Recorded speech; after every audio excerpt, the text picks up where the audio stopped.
Otro anuncio más, yo creo que todos, o si no, muchos, ya saben que teníamos que mover nuestra oficina, cerrar la oficina que teníamos ahí en la propiedad de Miami Springs Baptist Church, porque otra iglesia ha tomado posesión de esa propiedad y van a hacer, y ya tienen proyectos de construcción planificado y que serán realizadas pronto, y tenemos que salir para el fin de este mes o principio de junio.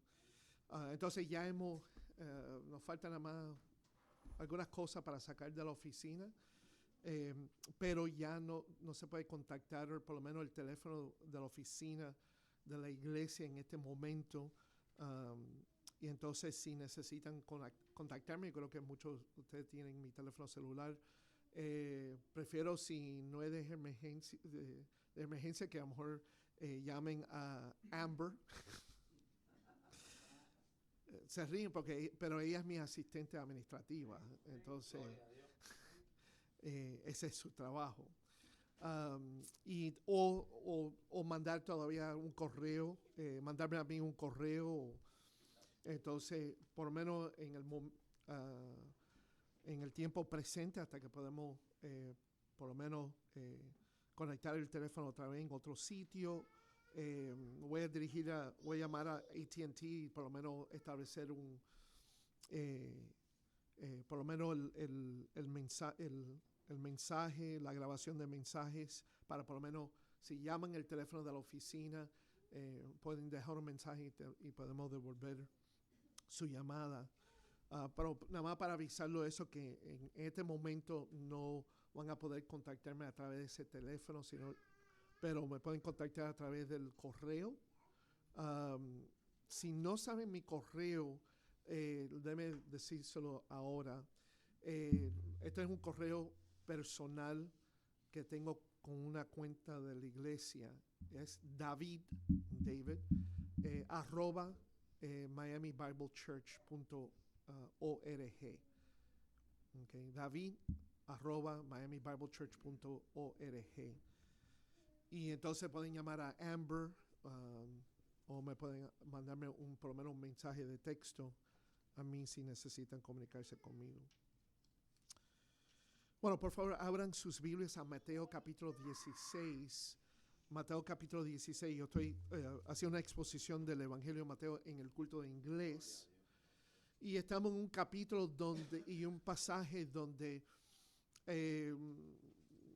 concuerda, tiene afinidad con lo que estamos haciendo esta mañana, que es recordando la muerte de Cristo a través de los símbolos de la Santa Cena, el pan y la copa.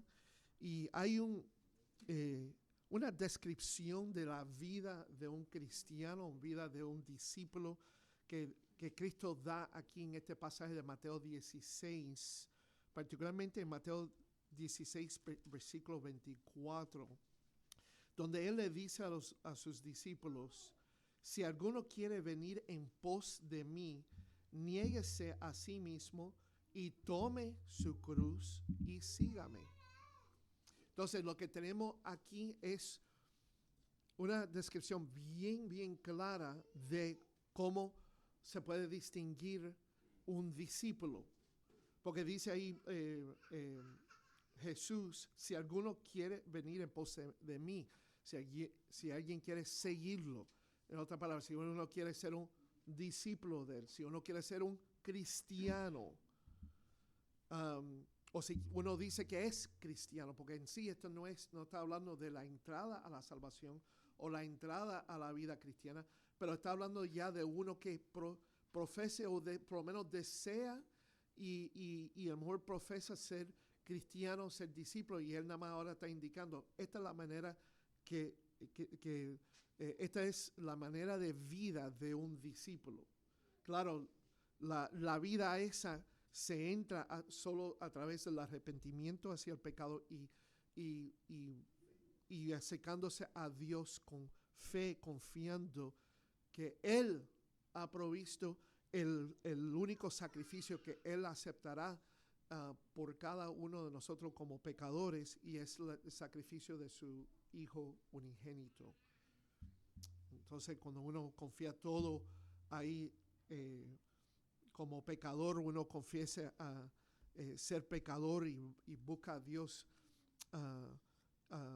por su misericordia, confiando que solo Él la da porque Cristo ha muerto por uno, y entonces toda su fe o confianza es en el sacrificio y en la justicia de Cristo para su salvación.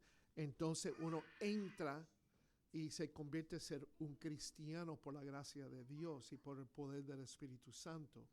Pero la cuestión es, ¿quién es un discípulo? No es cómo uno se convierte en ser un discípulo, pero ¿quién es? Y entonces, claro, indirectamente, esto implica que si uno dice que es un cristiano, si uno dice que es un discípulo, que entonces uno debe estar siguiendo a Jesús.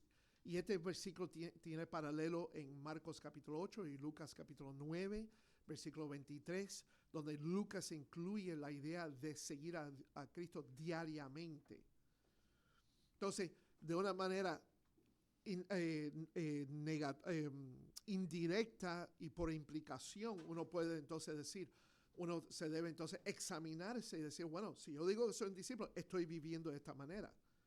Estoy, como dice aquí, me estoy negando mis propios deseos, negando a yo mismo, estoy tomando mi cruz, y estoy siguiendo a Cristo. Y como digo, Lucas 9:23 dice, sígame diariamente.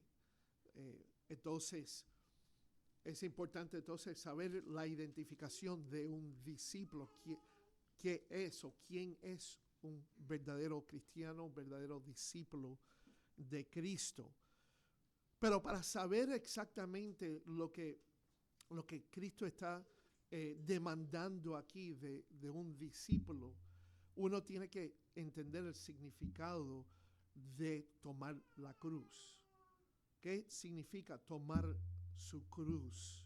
Entonces eso es lo que quiero enfocarme esta mañana, debido a que estamos celebrando la Santa Cena, estamos proclamando la obra de Cristo en la cruz. Ese es nuestro centro es el centro de nuestra atención esta mañana. Entonces quiero enfocarme en esa demanda de Jesús,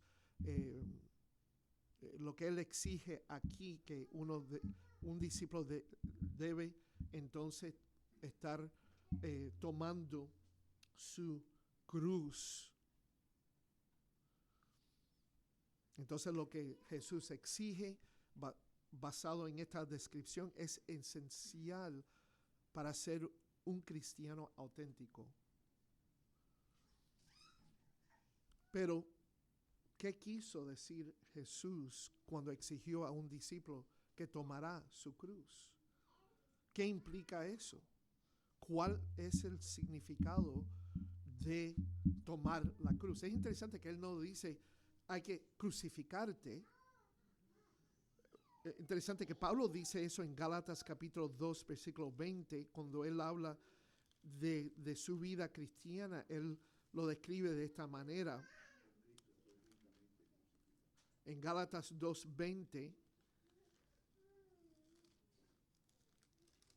dice Pablo aquí, con Cristo estoy juntamente crucificado, y ya no vivo yo, mas vive Cristo en mí.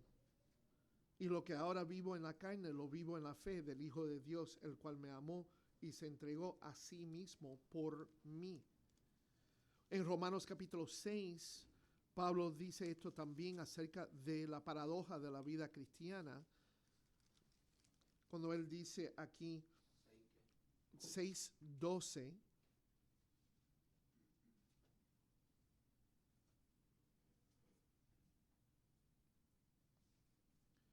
perdón, 6:10 dice, porque en cuanto murió al pecado, murió una vez por todas, mas en cuanto vive, para Dios vive. Así también vosotros, considerados muertos al pecado, pero vivos para Dios en Cristo Jesús, Señor nuestro. No reina pues el pecado en vuestro cuerpo mortal, de modo que lo obedezcáis en sus concupiscencias.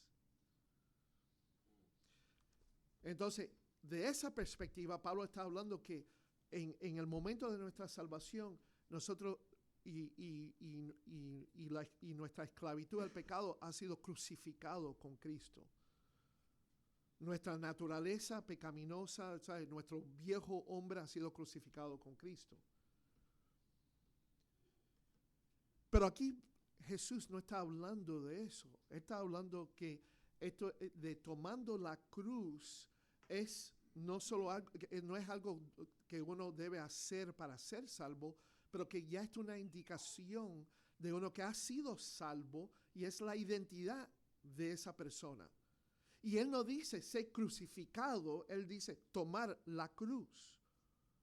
Tome su cruz. Por supuesto, sabemos que Cristo tomará su cruz. En la cronología de este pasaje de Mateo 16, todavía queda un año para él entrar a Jerusalén y ser arrestado y ser crucificado, juzgado y condenado y crucificado. Pero ya él ha comenzado a declarar, como dice ahí en versículo 21 de Mateo 16, desde entonces comenzó Jesús a declarar a sus discípulos que le hará necesario ir a Jerusalén y padecer muchos de los ancianos, de los principales sacerdotes y de los escribas, y ser muerto y resucitar al tercer día. Entonces ya se sabe que Cristo tomará su cruz y será crucificado en una cruz. Él comenzó a instruir a los discípulos que él tiene su misión que debe cumplir. Su misión es ser crucificado. Tendrá que tomar su cruz literalmente, porque eso lo tuvo que hacer y lo hizo, ¿verdad? Ahora, ¿qué significó Cristo en su demanda aquí sobre aquellos que desean ser sus discípulos, tomar su cruz? ¿Era para ser entendido literalmente? Vamos a suponer que ese fue el significado, porque eso es una interpretación de esta descripción que Jesús exige a sus discípulos o a esos que desean ser sus discípulos. Que esto significa algo literal, que tome su cruz literalmente, físicamente. Entonces, esos que toman ese punto de vista, hay algunos que lo toman de esta manera, lo toman extremadamente y cuestionablemente literal. Esto significa ser martirizado por crucifixión, ser crucificado. Puesto que la cruz que Jesús va a padecer, va a sufrir, era incuestionablemente literal. Así la cruz para sus seguidores debería ser también. En otras palabras, los creyentes necesitan buscar ser crucificados, ser martirizados.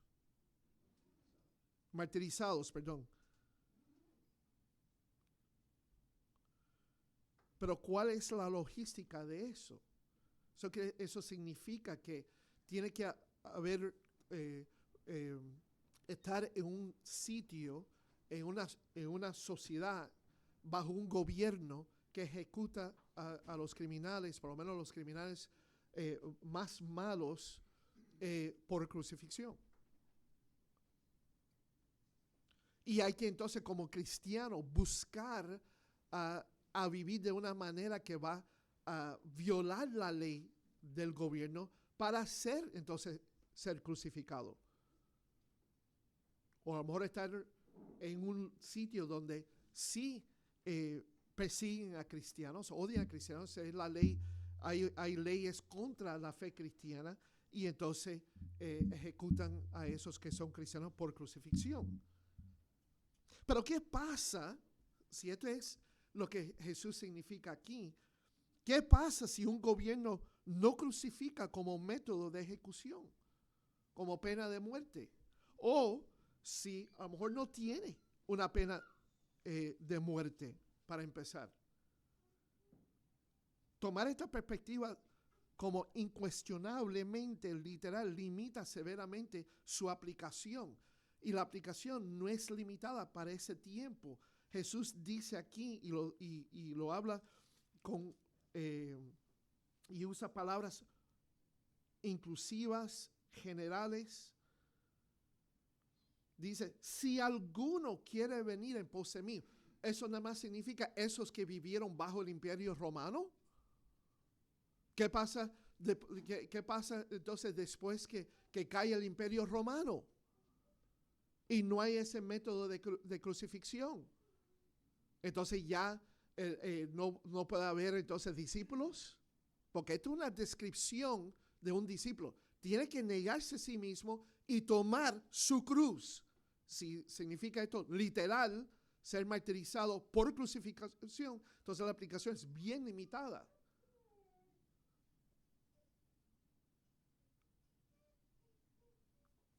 Es lo que Cristo está enseñando a sus discípulos y por extensión, porque lo dice también Lucas y Marcos, que no es solo a los discípulos, pero también incluye que él quería que había multitudes de gente que lo estaban escuchando. Entonces él estaba enseñando esto no solo a los discípulos, pero para que los multitudes, cada persona lo escuchara, para saber si hay alguno ahí que desea, que dice que desean seguir a Jesús. Bueno, esto es lo que significa entonces. Y ya pueden saber que ser un discípulo, ser un cristiano no es fácil. Eso es lo que por lo menos los cubanos cristianos dicen, ¿verdad? No es fácil.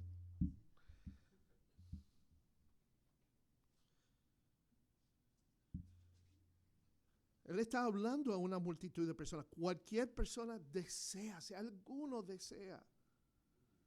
Esta palabra todavía tiene relevancia a nosotros mismos. A cualquier cristiano en cualquier sitio. Cualquier persona que desea ser un discípulo de Cristo.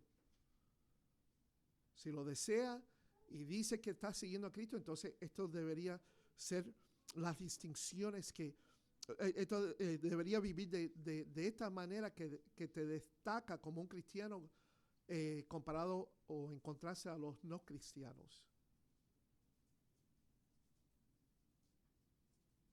Entonces no puede ser este significado. Hay algunos que toman esta descripción literal, pero teóricamente.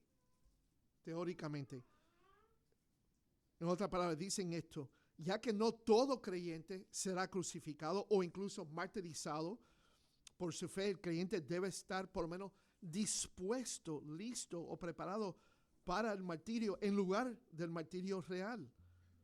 Por tanto, la descripción debe entenderse literalmente, pero teóricamente. En otras palabras, debe estar preparado a ser martirizado. Estar dispuesto a ser martirizado. Estar listo. Y esto tiene sentido, esto es válido bíblicamente, esto es verdad. Hasta la palabra de Dios, como en 2 Timoteo capítulo 3, versículo 12, Pablo dice, el creyente que desea vivir piadosamente será perseguido. Cristo le enseñó en la última cena con sus discípulos. Él le enseñó a sus discípulos que el mundo lo odiará. ¿Por qué? Porque odiaron a él.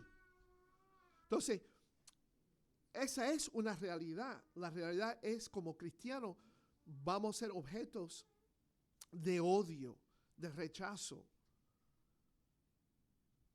Hay que estar preparado, por supuesto. Podemos estar en una situación donde ya el gobierno, o puede haber grupos de personas, a lo mejor una religión, a lo mejor extremistas de una religión, vendrá contra nosotros, perseguirnos por nuestra fe cristiana. Eso pasa en muchas áreas del mundo ahora mismo, ¿verdad? Entonces, eso es una posibilidad de consecuencia de ser un cristiano.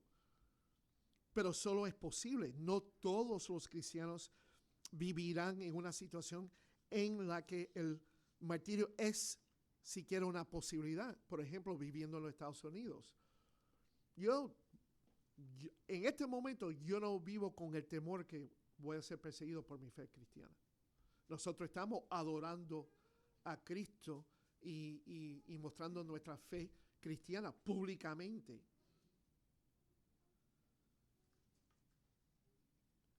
Y claro, se está viendo fuerzas en la cultura que obviamente están contra los valores bíblicos, los valores cristianos. Tienen odio al cristianismo, pero eso no era la mayoría de la historia de nuestro país, de los Estados Unidos. La mayoría de las generaciones que han vivido aquí en los Estados Unidos han vivido en una cultura cristiana. Una cultura que ha sido dirigida o por lo menos influida por los valores cristianos, por los valores de la Biblia, o lo que hablamos valores judeo-cristianos. Entonces hay esa posibilidad de ser perseguido, pero también hay esa posibilidad de vivir en una sociedad, en una cultura tranquilamente como cristiano y no tener el temor de ser perseguido.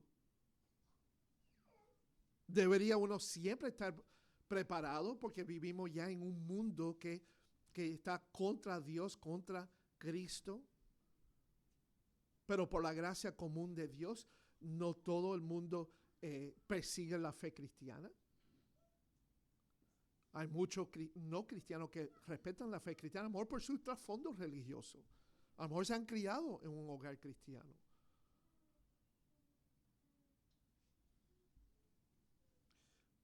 Entonces, inherentemente sabemos que tenemos que estar preparados para ser perseguidos. Pero no es algo que necesariamente va a pasar en la vida cristiana. Entonces, otra vez, tiene una aplicación limitada aquí.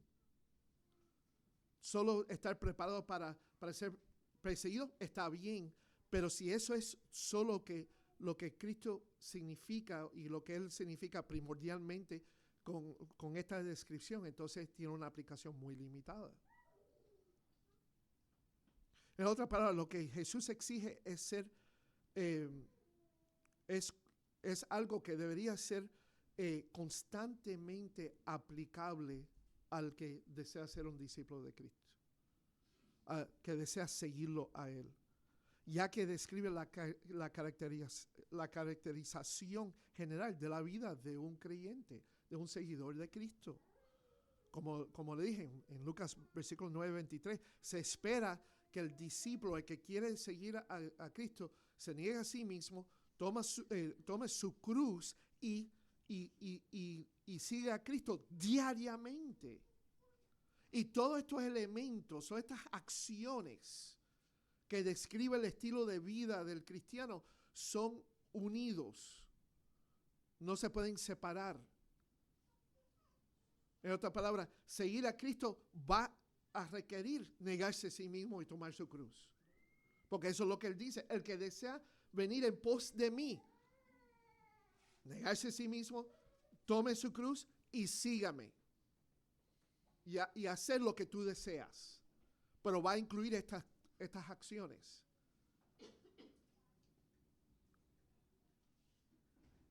Entonces esto es el patrón de la vida del cristiano, del discípulo. Con razón, la gran mayoría de los maestros bíblicos ven que la cruz aquí, o tomar la cruz, se debe ser entendida figurativamente en lugar de literalmente. Ahora, entre esta interpretación, y yo estoy de acuerdo que esto no debe ser entendido literalmente, aunque pasó para algunos cristianos, fueron crucificados, como Pedro mismo, por ser cristiano. Pero no iba a pasar con todos los cristianos. Es interesante, esto se me olvidó mencionarlo en la prédica ahí en el culto del inglés, pero estaba también la anticipación que Jesús iba a venir en cualquier momento, entonces, para su iglesia. Entonces, podía haber esa posibilidad de a lo mejor ninguno ser ejecutado, ser matado por su fe. Hasta Jesús le dice eso a Pedro en Juan capítulo 21, cuando él le dice la manera que él iba a morir, que la manera que él iba a glorificar a Dios por su muerte. Él apunta a Juan y le pregunta a Jesús, ¿y a él? ¿Y a él qué le va a pasar? ¿Qué va a pasar con él? Y Jesús le dice, ¿y por qué te importa lo que va a pasar con él? Si yo deseo que él se quede vivo hasta que yo venga,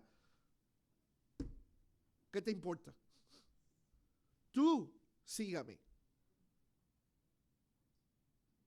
Entonces había hasta esa posibilidad de ni morir por su fe, porque Cristo se estaba esperando que en cualquier momento Cristo iba a venir por su iglesia, y todavía vivimos con esa expectativa. Gracias. Pero lo que Cristo está describiendo aquí es algo que se debe esperar de cada cristiano, y que cada cristiano debería mostrarlo en su vida. Sea que va a ser perseguido o no. Entonces es mejor interpretar esto como figurativamente, no literalmente. Entonces, eso que interpretan esta descripción de un discípulo figurativamente, lo toman, y esta es la interpretación más común, que es una representación de su sufrimiento, de su dolor, su humillación, su rechazo. Y claro, al extremo es persecución. Y a menudo la gente habla de la cruz que él o ella tienen que cargar, ¿verdad? A lo mejor tú lo has dicho también, a lo mejor tienes una carga pesada en tu vida, a lo mejor alguien te está haciendo sufrir, a lo mejor tu esposo, tu esposa, tus hijos, tu jefe, a lo mejor una carga financiera, a lo mejor una enfermedad, y has dicho, y hay muchas personas que dicen, esta es la cruz que yo tengo que tomar. Esta es la cruz que yo tengo que soportar y cargar en mi vida. ¿Por qué? Porque ven la imagen de Cristo cargando, ¿verdad?, con su cruz. Y claro, está sufriendo y va a ir a sufrir hasta más todavía cuando es crucificado.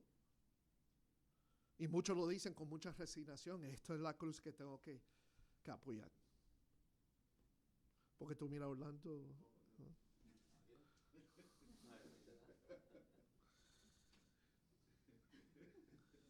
Déjame decirlo claramente, no hay ningún miembro de mi familia que es una carga para mí. Nada más quiero decir claramente para la grabación aquí que no mi esposa ni mis hijos. Hugo lo ha sido, pero no una cruz. Pero no, seriamente, gente ven esto como, y lo hablan como que una representación de sufrimiento. Estoy cargando mi cruz. Cristo cargó con la de él, yo tengo que cargar con la mía, pero no es una cruz literal. Entonces significa una carga de sufrimiento. Mira, indudablemente el sufrimiento es una implicación de la vida cristiana. Precisamente sufrir por hacer lo correcto. Eso es lo que leímos esta mañana en 1 de Pedro. Sufrir por hacer el bien. Ahora, si ese es el caso, ¿por qué no exigir ser crucificado? Claro, figurativamente, como Pablo dijo, yo estoy crucificado con Cristo. Porque eso es hasta más insoportable. Pero no, exige tomar una cruz y no ser crucificado, pero tomar una cruz. Digo, bueno, ¿qué es la diferencia? Bueno, lo voy a explicar en un momento. Hay una diferencia aquí. Es una descripción muy importante para observar aquí. Él mandó a tomar su cruz. Él no dijo ser crucificado. Incluso, entonces, si el punto de llevar una cruz y ser crucificado es maximar el sufrimiento, en otra palabra, tome su cruz, en otra palabra, tienes que sufrir y sufrir lo más posible como cristiano, por supuesto. Entonces, si ese es el punto principal, maximar el sufrimiento, entonces, ¿por qué los romanos, el gobierno romano, permitirían, por ejemplo, que las damas judías dieran una bebida embriagadora a los condenados antes de su ejecución, antes de ser crucificado, para hacerlos insensibles al dolor?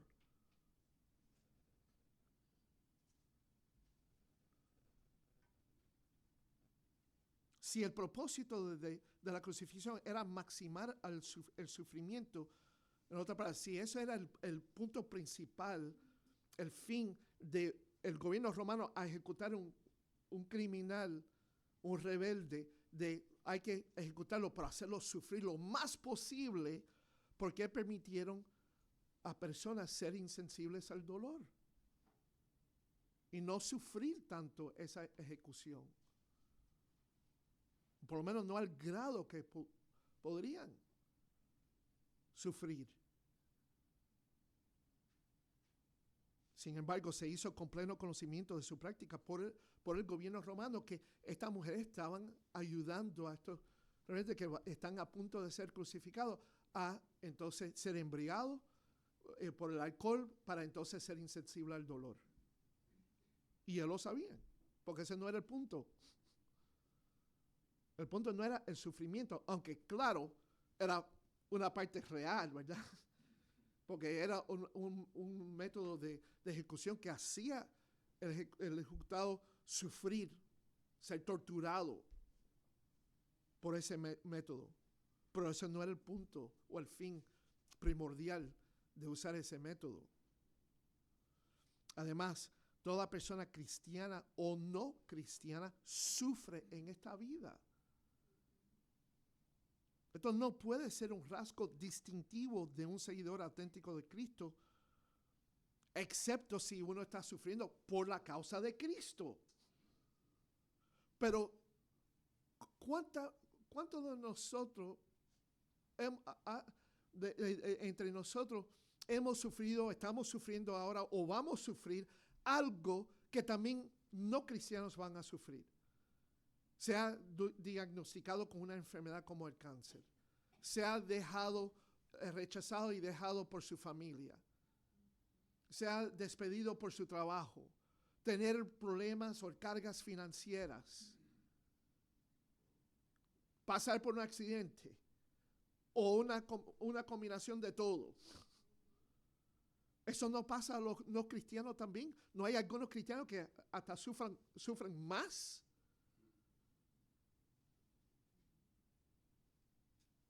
Entonces, si uno está sufriendo por la causa de Cristo, está por su fe en Cristo, pero la mayoría de las veces que vamos a sufrir en este mundo no es por nuestra fe en Cristo. Entonces, no es un rasgo distintivo de un seguidor auténtico de Cristo, sufriendo en sí, o pasar por sufrimiento, padecer de sufrimiento, porque no necesariamente lo distinguiría de un no cristiano. Tomar la cruz es una característica distintiva de la vida cristiana. Eso es lo que Cristo está enseñando aquí. El que desea ser mi discípulo, en otra palabra, el que desea venir en pos de mí, eso ya es una distinción de los no cristianos. Los no cristianos no siguen a Cristo. Entonces, siguiendo a Cristo significa hay que negar uno mismo y hay que tomar la cruz. Entonces, tiene que ser un modo de vida, tiene que ser una característica distintiva de lo que los no cristianos van a padecer o manifestar en esta vida.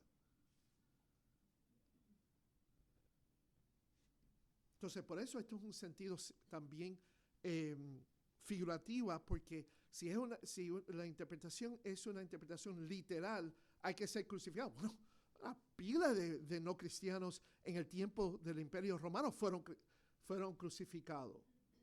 Y también había otras culturas que también crucificaban a sus rebeldes y a sus criminales. No tenían que ser cristianos.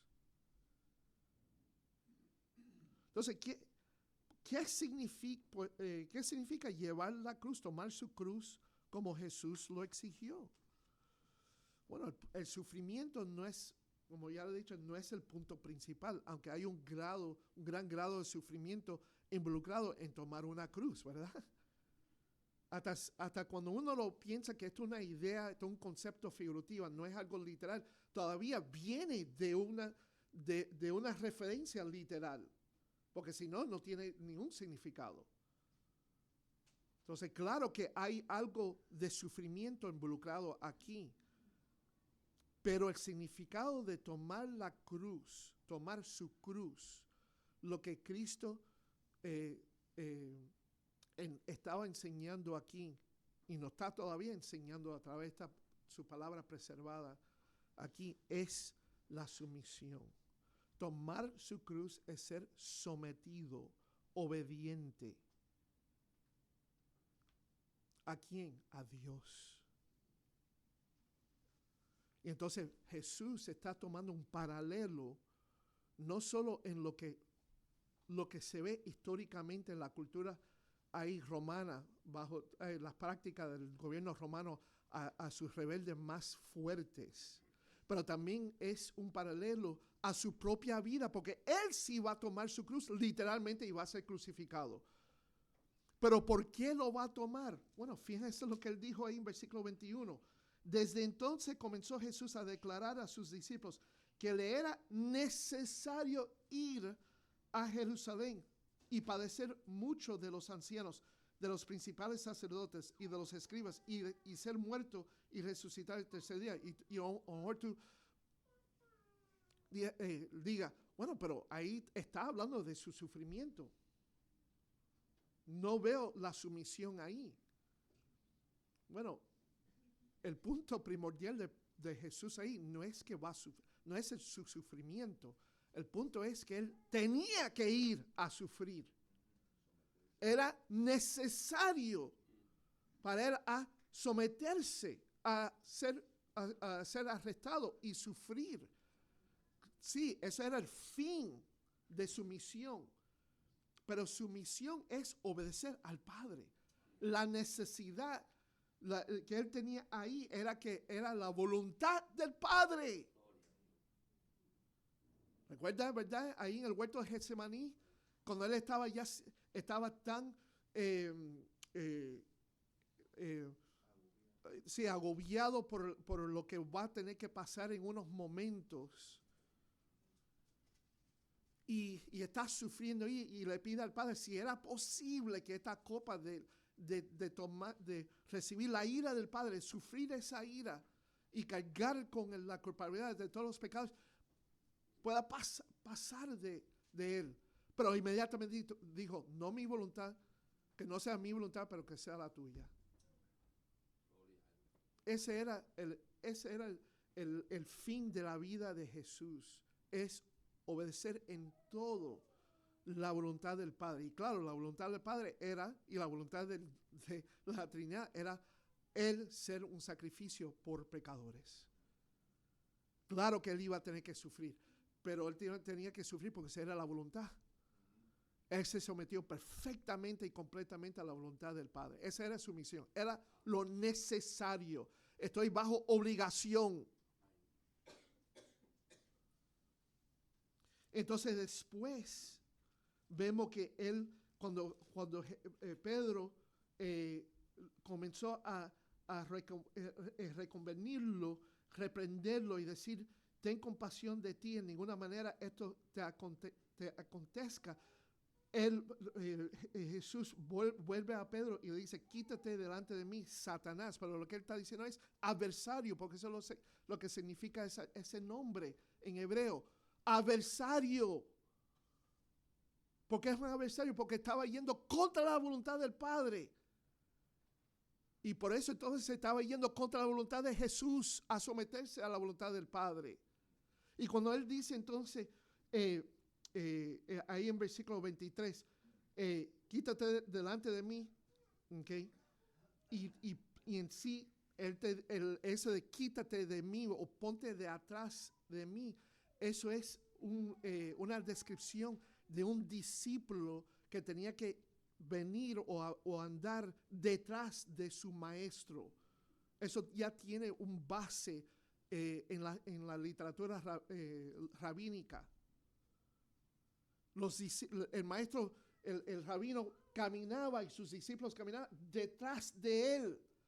Pedro se desvió para reprender a Jesús. Cuando estaba haciendo eso, él estaba yendo contra la voluntad del Padre, contra la voluntad de Jesús. Y entonces Jesús dice, mira, en este momento estás actuando como el diablo, como Satanás. Estás actuando como un adversario. Ahora, ponte detrás de mí, porque ese sí es la manera que le está diciendo. No solo quítate de mí, es ponte detrás de mí. En inglés se dice de esta manera, fall in line behind me. Ponte detrás de mí, manténgate ahí alineado detrás de mí y no te desvíes.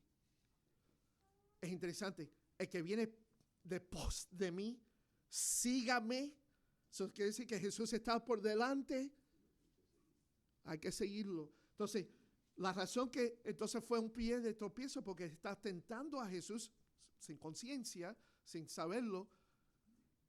No tenía ninguna intención de hacer esto, pero estaba tentando a Jesús de no someterse al Padre, de no hacer lo que es necesario.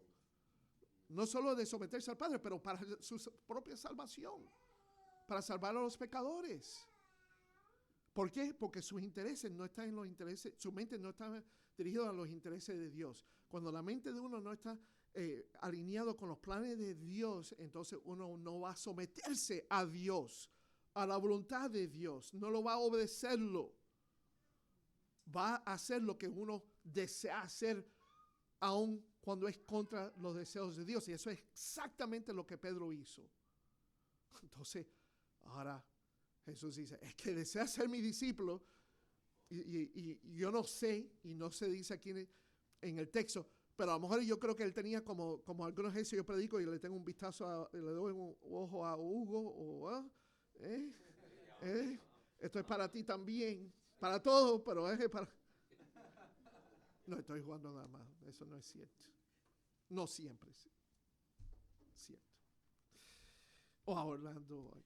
No, pero en serio, no sé, pero uno se imagina que a lo mejor él estaba hablando en voz alta para que todos, hasta las multitudes, pero a lo mejor teniendo un ojito a Pedro también, ¿verdad? Porque Pedro fue el mal ejemplo, pero él sabe que que Pedro desea ir en pos de él.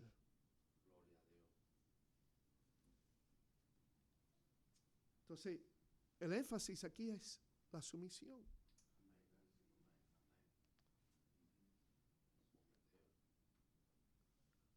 Negarse a uno mismo y seguir la autoridad de Dios. Pero también hay una base histórica por esto.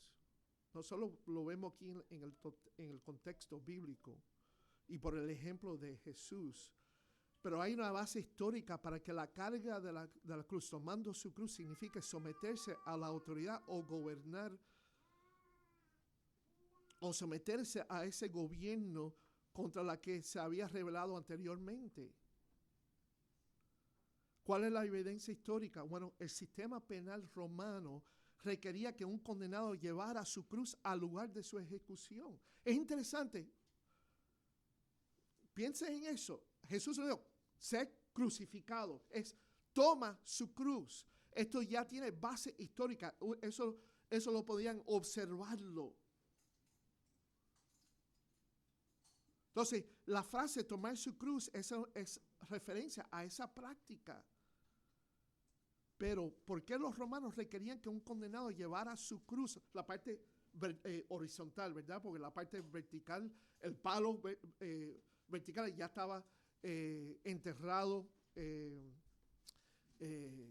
a la tierra ahí, o por lo menos agarrado a la tierra. Y entonces él traía el palo vertical, lo está cargando, lo está tomando, entonces lo levantan y clavan el palo vertical y lo clavan a él también a la cruz. Entonces, ¿por qué los romanos requerían que un condenado llevara su cruz por la ciudad hasta el lugar de su ejecución? Porque eso se ve.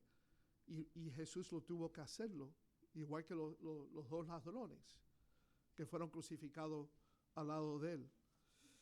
Bueno, en las provincias romanas, el dominio romano se mantenía unido por la percepción popular de que cualquier desafío a su autoridad estaba condenado.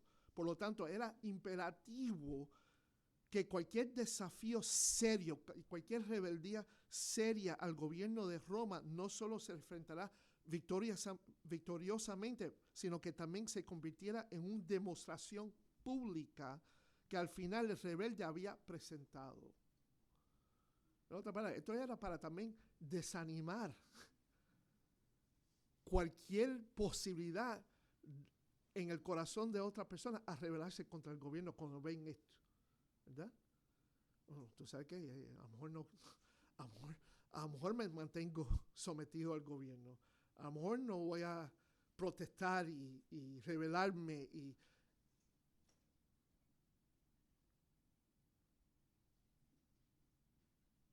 había condenado a un hombre a morir por su rebelión. Roma le exigió como su último acto que mostrará públicamente su sumisión a la autoridad contra la cual se había rebelado anteriormente. ¿Cómo era eso? Esto se hizo haciendo que llevara el instrumento de su juicio a través de la ciudad a un lugar público, mientras llevaba una señal que decía que había sido un rebelde y ahora ha sido hecho sometido. Entonces, para el gobierno romano, aunque eso era una forma de torturar y sufrir, hacer el rebelde sufrir, el punto primordial era, ahora sí ahora está sometido a mí. Y la gente lo ven. Y eso desalentará y tranquilizará cualquier posibilidad de otros rebelarse contra nosotros.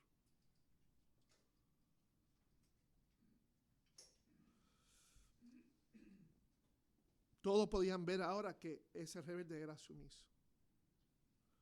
A mí me encanta la película, una de las películas favoritas mías es la película Spartacus, con Kirk Douglas. Y se trata de un esclavo que se rebela contra el gobierno romano. Y claro, ahora por su celo y su carácter carismático, o sea, tenía mucha carisma y eso, tenía muchos seguidores, otros esclavos que ahora forman un grupo, ¿verdad?, grande de rebeldes. Y cuando ya el gobierno romano ya confrontaron los esclavos dirigidos por Kirk Douglas y querían entonces que identificaran a Spartacus porque él era el líder, y si ellos podían entonces someter al líder, entonces ya desalentará todo el grupo de rebeldes. Y ninguno de los otros esclavos dejaron a Spartacus a identificarse. Ellos mismos dijeron que yo soy Spartacus, yo soy Spartacus, yo soy Spartacus. Y ahora los gobernantes tenían un dilema, pero un dilema que lo resolvieron fácilmente. Pero, bueno, si esa es la cosa y no se va a identificar y Spartacus va a dejar eso, Entonces vamos a crucificar a todos los esclavos. Y hay una escena ahí en la película que es muy, muy vívida. Y es cuando están caminando y el Spartacus, el actor de Kirk Douglas, está caminando por la vía.